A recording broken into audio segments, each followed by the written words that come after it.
What about your father? What was he like? My father was a very kind man. In fact, my father's still alive. He's a very kind man. He's a very quiet man. In fact, he's very shy. Not a confrontational person in any way. And when Betty Sue, my mother, would go off on a tangent toward my father, and of course in front of the kids it was no matter to her.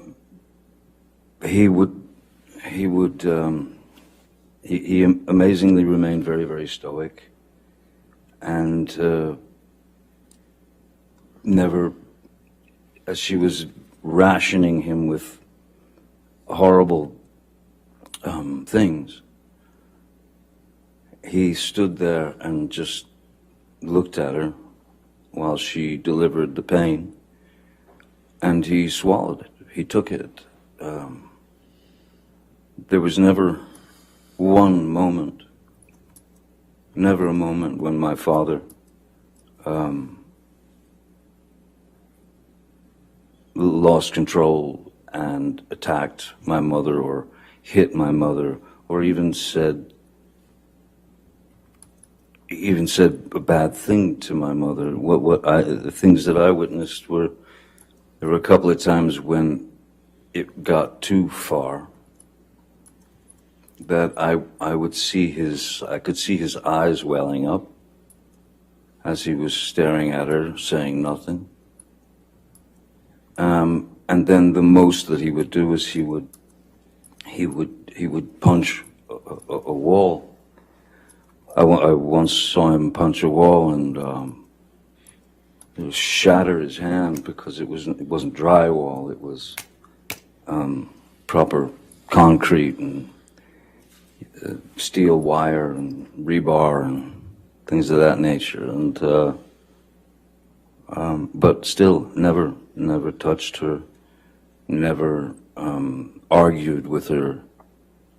He remained a gentleman, and to me, as a 5-year-old boy, I kept thinking to myself, I kept wondering why does he take it? How does he take this? And why doesn't he leave her? But he didn't, you know. He was able to maintain his calm and his composure. He was able to maintain his relationship with his children. He was a good man. He is a good man. You mentioned that you saw your father punch a wall. How many times did you witness that? I mean, out of I couldn't count the amount of fights that they had, but I know that I've seen my father strike a wall 2 or 3 times tops.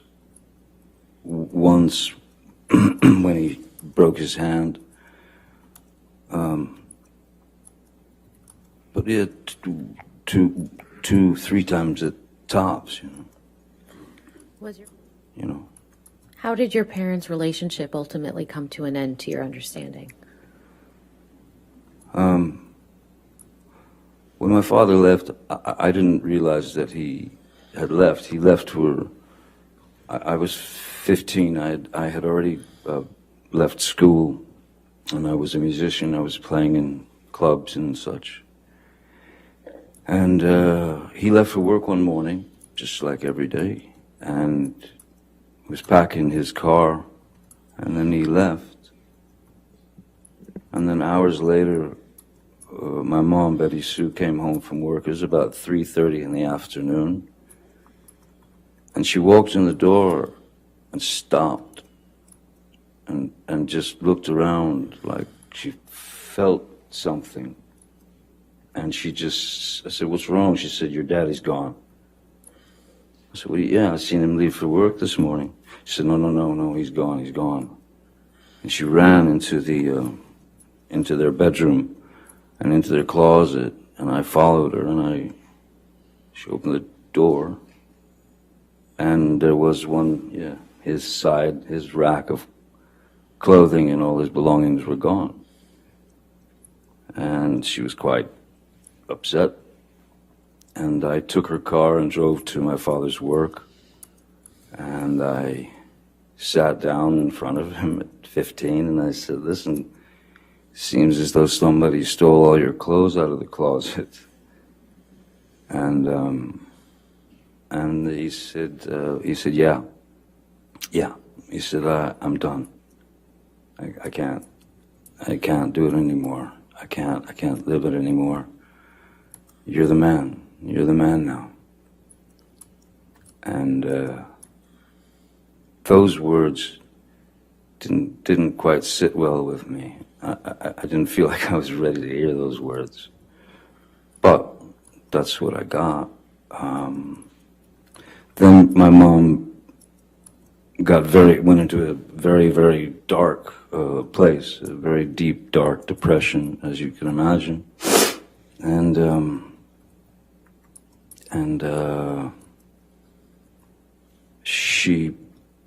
one afternoon I woke up, I'd fallen asleep, and I woke up and walked out into the living room, and I saw my mother, very feebly, and like almost, it was like a slow motion crawl. If I could stand up, I could show you just what I saw. Do you mind? No, you can stand up. Thank you. I saw my mother, in that mode.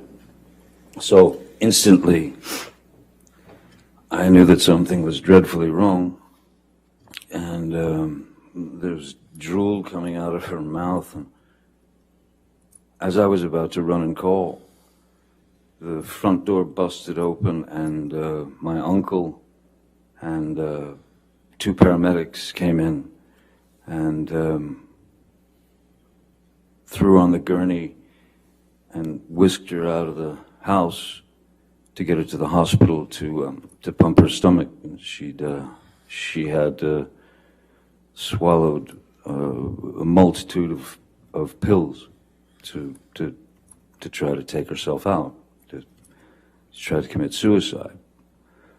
And when she got out of the hospital, she was a small firecracker of a woman. She was about 5'2". But when she got out of the hospital, the depression was so deep. She was down to she lived on the couch, and she weighed about 70 pounds. And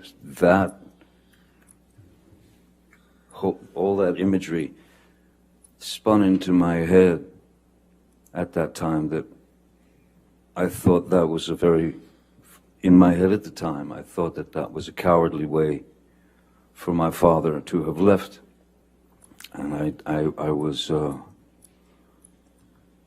deeply upset by that. Until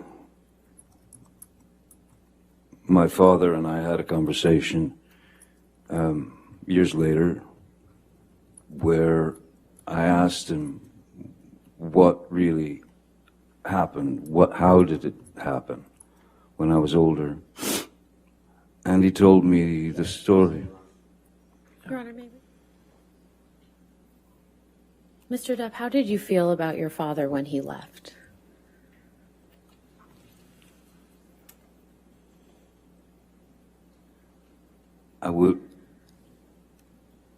I was very disappointed in him because I started to believe that his exit was sneaky, cowardly. He didn't. When he said goodbye to me when he left for work that morning, he just said goodbye. Goodbye, Bob. And I went, see you later, Pop. That was it. Until I learned the truth from him. And without getting into what your father told you, how has your impression of your father changed now? Objection, relevance.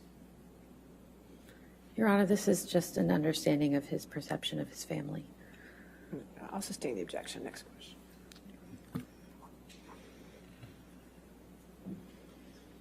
Mr. Depp, what have you learned from your experience in your childhood and observing your father in your childhood?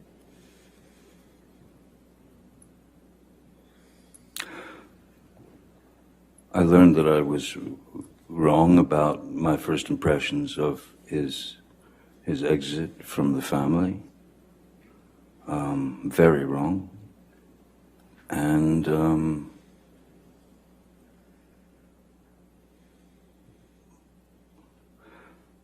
I'll tell you one thing that I learned that was one of the best lessons I believe I've ever learned in my life, ever could learn in my life, was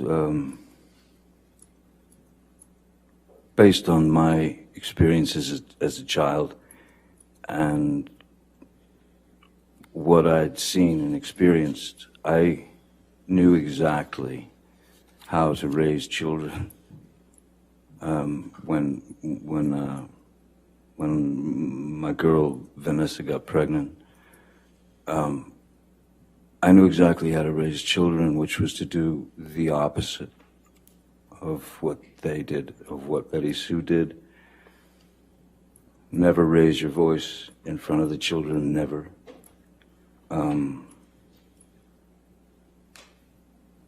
Screaming out the word no to them. I never wanted to tell my kids no. I wanted to tell them that I wanted to show them that there were options. You don't have to stick the coat hanger in the electrical socket. Saying no is an abrupt thing, but to talk to them and say, if you understand the repercussions of something, then you won't go there. So maybe think about this as opposed to this. Give this some thought, But that will clearly, that could kill you. So I would ease them away from things of that nature with a more of a conversation as opposed to a flat out, don't you ever do that again, and threats and things of that nature. I did not raise my children that way. Nor did Vanessa. We never raised our voices in front of our children, ever.